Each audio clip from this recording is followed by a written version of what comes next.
Hello. Everything about this intro is gonna be bad, so just ignore everything. Hi though, how are you? I hope you're doing okay.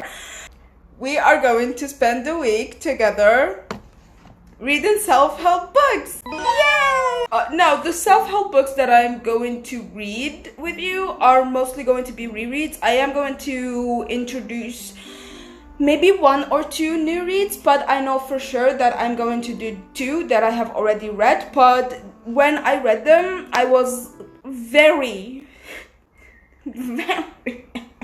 mentally ill, and I don't remember any of them. It's time to reread and register because I am, which I'm very proud of, by the way, but I'm like at a place where I can actually register stuff and remember things and stuff like that. And that took a while, because when I read these for the first time, I was going into a psych ward, and then I read another one in the psych ward and another one after the psych ward, and I remember like glimpses of it. So it's time to reread these bitches because she's stable now. I'm not stable now.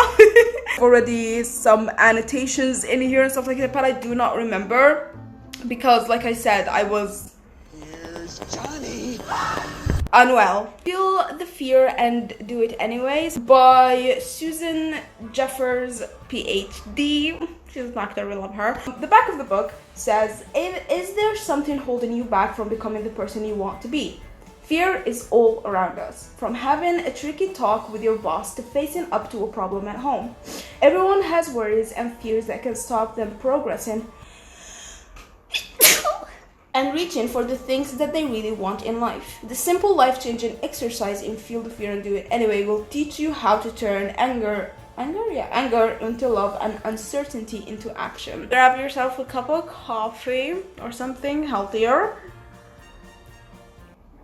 and let's just better ourselves, bitch. Myself is very helped.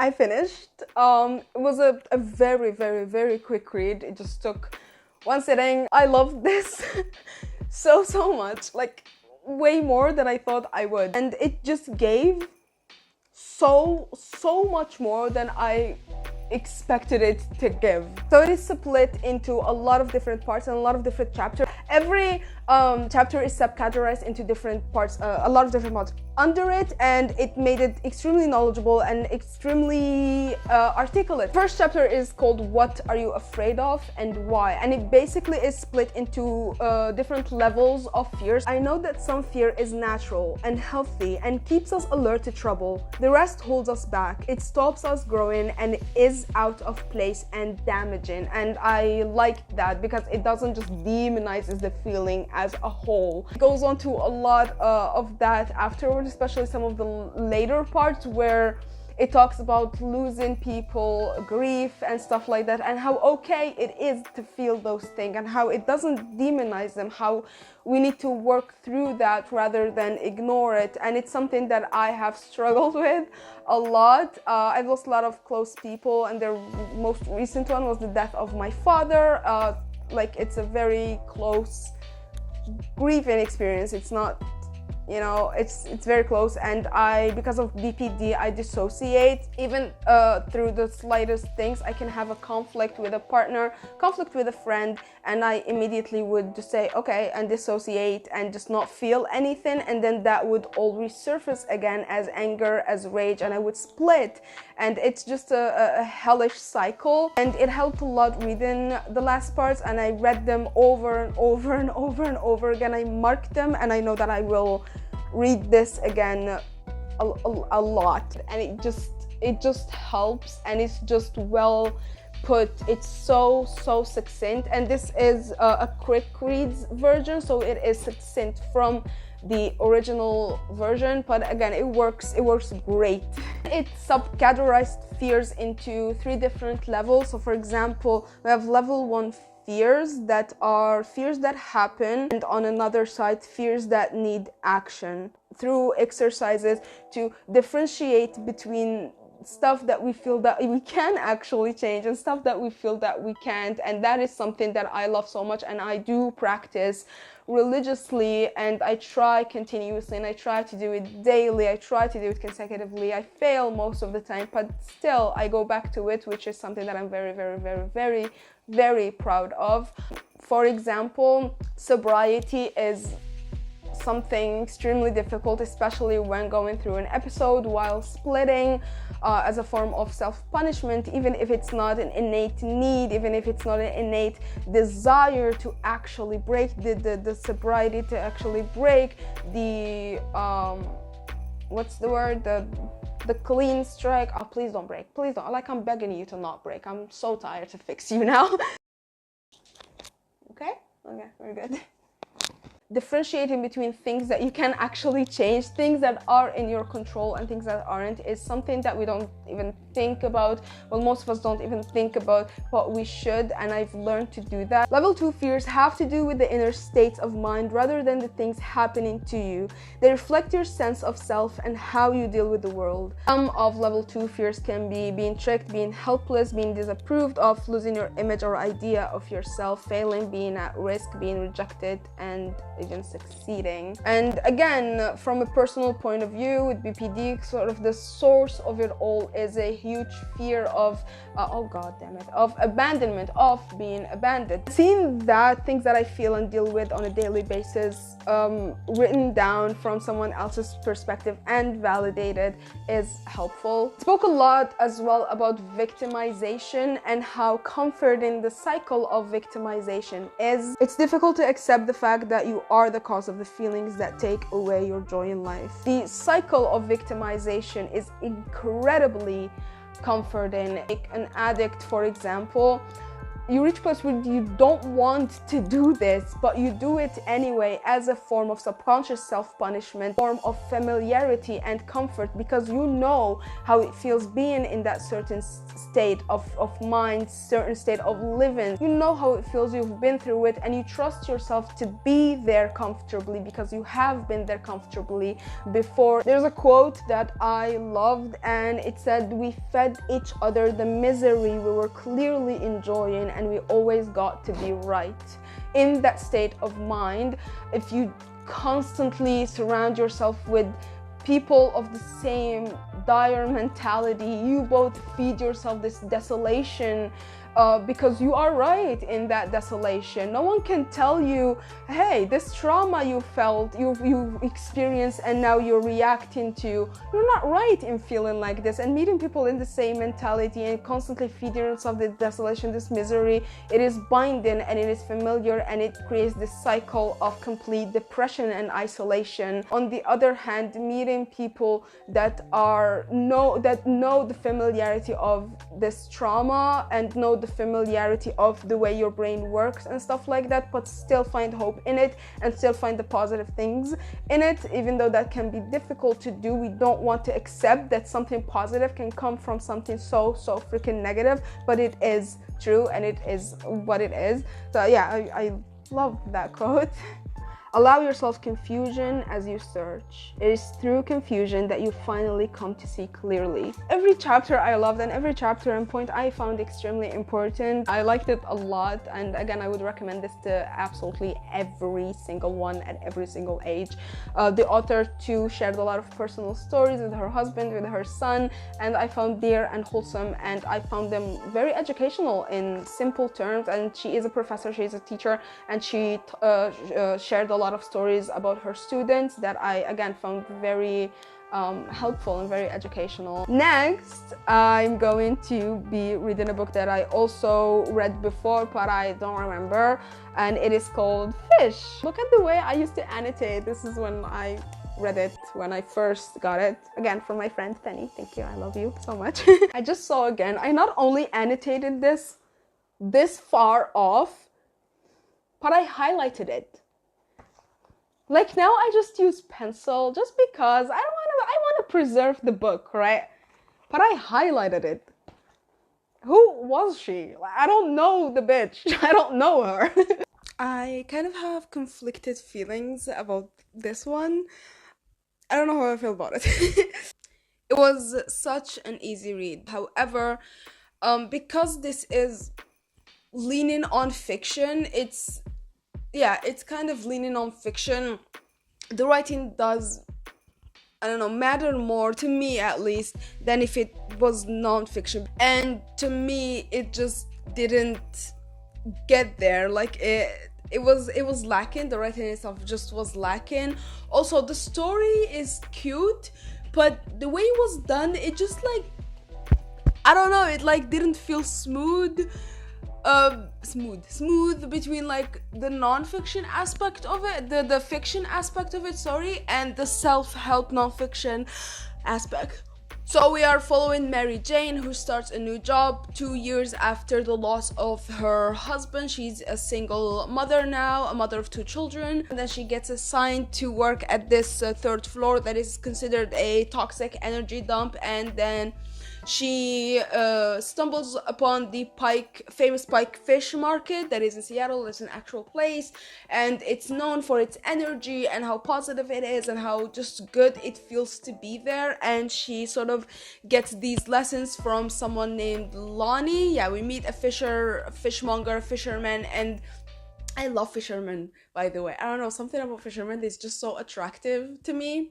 Anywho, we meet Lonnie, and he starts giving her lessons about what it takes to run a place like the famous pike fish market place, fish place thingy. A collection of 4 essential life lessons. It's a cute little story, but the way it was done, because there's a romance aspect, it just felt unnecessary, and it gave it this Hallmark film situation that is just a little bit of an eye roll. Actual life lessons it was nothing mind-blowing. It was easy, and by no means do I think that easy means bad. To show you what I mean when I say the romance was unnecessary, like at the end, spoiler, but yeah, it doesn't really matter that much. They like each other, Lonnie and Mary Jane, and it's not about the romance as a whole. But at the end, they're eating scones, right? And Mary Jane is writing in a journal, and then Lonnie had been sitting quietly across from her reading. He pushed the plate over to her. When she reached down for the scone, she found instead a small diamond engagement ring sitting in a large open mouth of a fish head.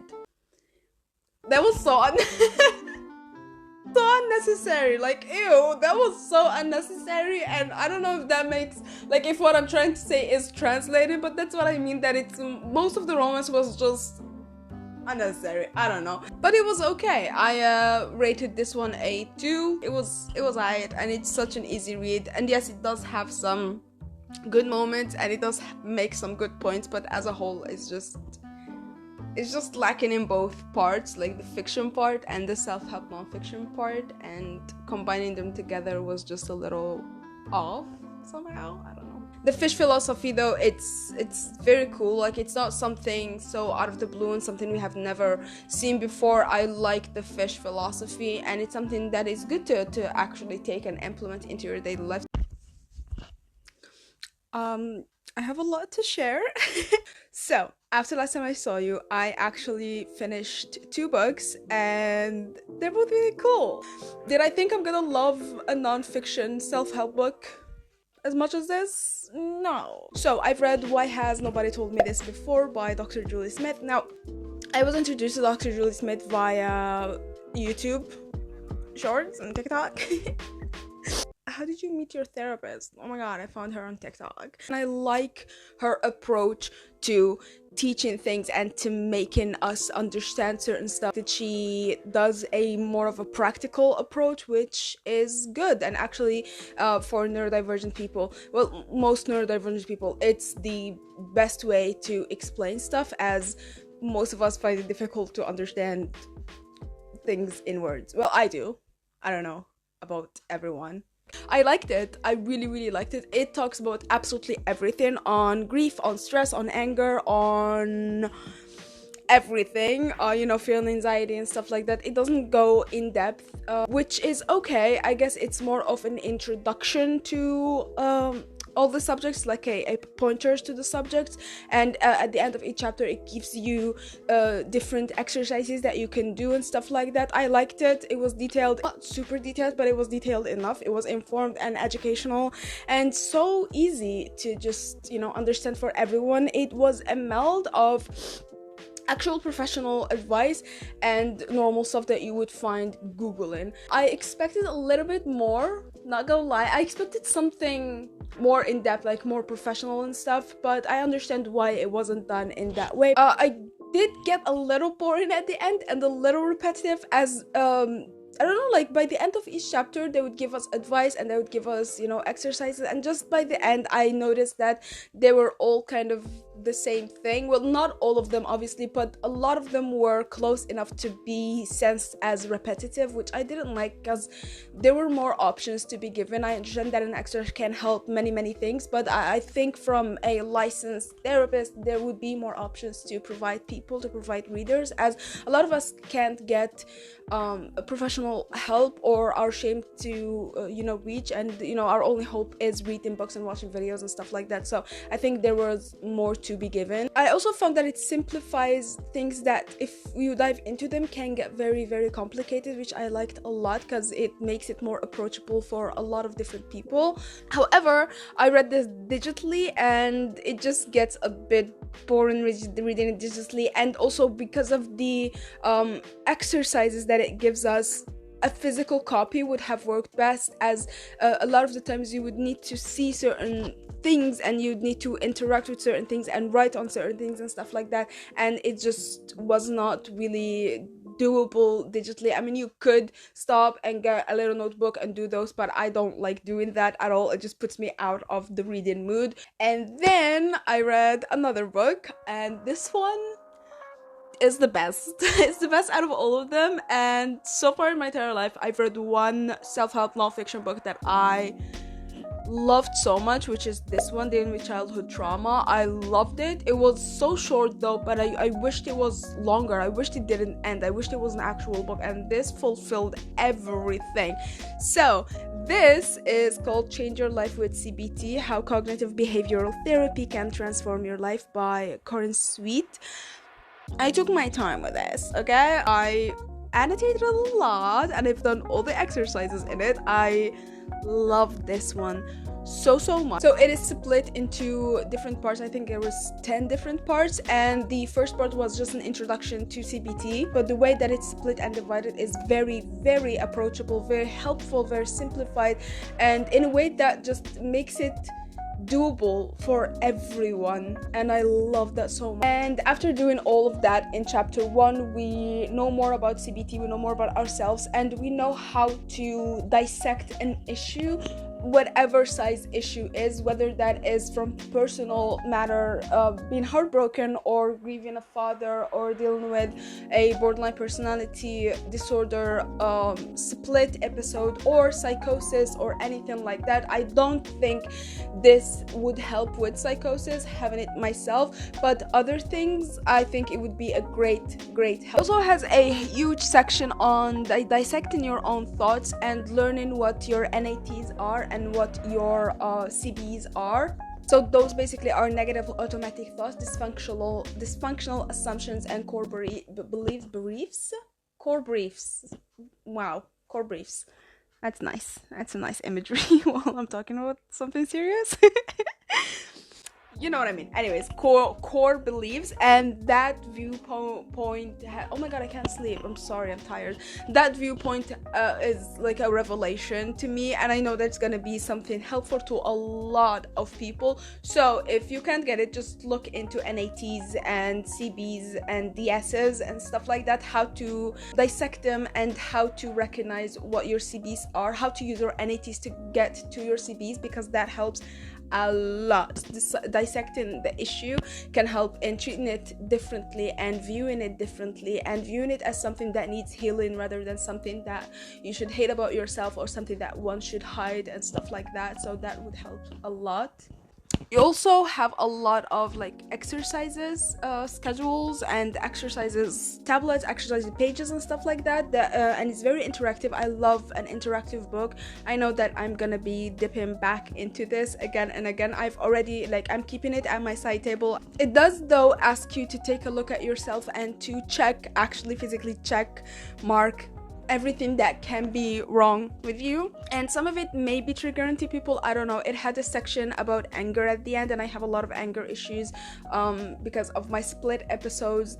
They're not here daily, it doesn't happen often, but when I split, it's like a different person. And getting into that section and actually viewing myself kind of from the viewpoint of someone else, it just triggered me a little bit, and it just made me sad to see all of that from the viewpoint of someone else, because reading this, it made it feel as if the author was like, here you are, I see your anger and it's okay. And I don't know, I liked it a lot. Out of all the books that I've read in this like week of self-help, I would definitely recommend this one if you are interested in reading any of them. This is it. This is your bitch and my bitch for the day. Other than that though, thank you so much for watching if you've watched, and if any of these helped, if you read them, I hope they help. And if you have any other suggestions, let me know and I'll read them and let you know how they are. I hope that you're surrounding yourself with people that care about this and that care about you and know how to treat you and know how to deal with you and stuff like that, and know how to give you all the love that you deserve. Other than that though, thank you so much for watching. I love you and I'm gonna see you next video.